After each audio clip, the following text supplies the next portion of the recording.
வெஞ்சின அவனரோடும் உருமிடியும் மின்னும் மிகையான பூதம் அவையும் அஞ்சிடும் நல்ல நல்ல அவை நல்ல நல்ல அடியாரவர்க்கு மிகவே. சிவன் என்னுள்ளே வந்த பின், சிவனும் பார்வதியும் நந்தி தேவரும் என்னுள்ளே வந்த பின், இந்த பஞ்சபூதங்களாலும் இயற்கையினாலும் இவங்கெல்லாம் பயந்துப்பாங்களாம். அஞ்சிடும் நல்ல நல்ல, பயந்து எனக்கு நல்லவையே செய்வாங்க அப்படின்னு சொல்லி இந்த பாட்டில் வந்து சொல்றாங்க. இன்னொன்று வந்து பார்த்தீங்கன்னா, இப்போ எல்லாருமே ஒரு ஜென்ரலாக ஒரு தாட் என்னன்னா, the god of creation, god of protection, god of destruction அப்படின்னு சொல்லுவாங்க. இது சிவபெருமான வழிபடுறவங்களுக்கு தெரிஞ்சிருக்கிறதுக்கு வாய்ப்புகள் இருக்குது. God of destruction is not just that like god of death, அந்த மாதிரிலாம் கிடையாது இல்லையா. சிவபுராணத்திலே இருக்கும்,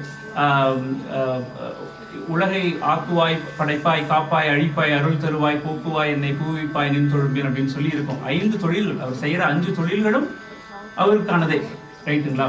அதே மாதிரி உங்களுக்கு வர, அதாவது நம்ம கோவம் வந்துச்சுன்னா போய் சாமிகிட்ட போயிட்டு சாமியை திட்டி கும்பிட்ற வழக்கு இருக்கு. ஏன்டா இப்படி பண்ற, ஏன் இப்படி பண்ற, நான் தான் டெய்லியும் வந்து உனக்கு பூஜை பண்றேன், நான் யாருக்கும் எந்த துன்பமும் பண்ணது இல்லை, ஏன் இப்படி பண்ற அப்படின்னு சொல்லலாம். ஒரு பக்கம் பார்த்தீங்கன்னா சாமியை வந்து அவரை வந்து திட்டுற அளவுக்கு நம்மளுக்கு எந்த ஒரு தகுதியுமே இல்லை ஒரு பக்கம். ஆனால் இன்னொரு பக்கம் நான் இன்னைக்கு தான் இதை நான் வந்து படித்தேன். கந்தர் அனுபூதியில் வர ஒரு வரிகள், வள்ளியை வேட்டுவன் முத்தமிழால் வைதாரையும் அங்கு வாழ வைப்பான் அப்படின்னு சொல்லி கந்தர் அனுபூதியில் இருக்கு. எனக்கு படிக்கும் போது தான் தோணுச்சு, முத்தமிழால் வைதாரையும் வாழ வைப்பான், திட்டுனவங்களையும் வாழ வைப்பார் இறைவன், அப்படிப்பட்டவர். அதனாலதான் வந்து சிவபுராணத்துல வந்து அந்த வரிகள் ரொம்ப அழகா சொல்லியிருக்காங்க. தாயில் சிறந்த தயா ஆன தத்துவனி, மாசற்ற சோதி மலர்ந்த மலர் சுடரே, தேசனே தேனாரமுதே, சிவபுராணி, பாசமாம் பற்று அறுத்து பாரிக்கும் மாரியனே, நேச அருள் புரிந்து நெஞ்சில் வஞ்சம் கெட,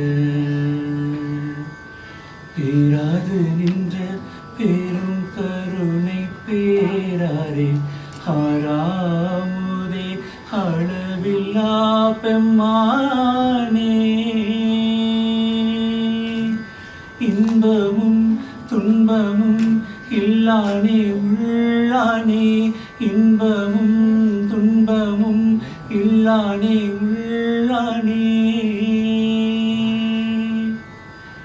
தாய் எவ்வளவு முக்கியமோ, எவ்வளவு பாசம் காட்டும் ஒரு குழந்தை மேல, தாயை விட சிறந்த தயாவான தத்துவன் அப்படின்னு சிவபெருமான். ஸோ யாருக்கும் வந்து நீங்க செஞ்ச கர்மாவினுடைய வினைதான் உங்களை வந்து தாக்குமே ஒழிய கடவுள் உங்களை தண்டிக்க மாட்டார். கடவுள் உங்களுக்கு நல்லதே செய்வார், நல்ல வழி காட்டுவார். இந்த தத்துவத்தை மனசுல வச்சுட்டு, இன்பமும் துன்பமும் இல்லானே உள்ளானே அப்படின்னா, நான் அதை பார்க்குற விஷயம் எப்படின்னா, எப்படி ஒரு மனுஷனுக்கு இன்பமும் இருக்கும் துன்பமும் இருக்கும், எப்படி ரெண்டுமே இருக்கும், ஒன்னா எதுவுமே இல்லாமல் இருக்கணும், இல்லை ஏதாவது ஒன்று இருக்கணும், எப்படி ரெண்டுமே இருக்கும் அப்படின்னா, நான் இதை புரிஞ்சுக்கிட்ட விதம், தன்னுடைய பக்தர்கள் இன்பப்படும் பொழுது அவன் இன்பப்படுவான்.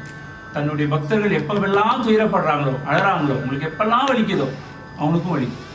ஸோ உங்களை இந்த கடவுள் என்றுமே காப்பாற்ற தான் ட்ரை பண்ணுவார், ப்ரொடெக்ட் பண்ண தான் ட்ரை பண்ணுவார். அதை உணர்ந்து எல்லாரும் நல்லபடியாக டெய்லியும் முடிஞ்சா பிரம்ம முகூர்த்தத்தில் எந்திரிச்சு பூஜை பண்ணுங்க. இல்லை அப்படின்னா டெய்லியும் வீட்டில் உட்காந்து ஒரு 10 நிமிஷம் ஏதாவது ஒரு பதிகம், ஏதாவது ஒரு பாடல் இறைவனை நினைச்சு மனமாற நினைச்சு பாடுங்க. எல்லாருக்கும் நல்லதே நடக்கும். நன்றி, வணக்கம்.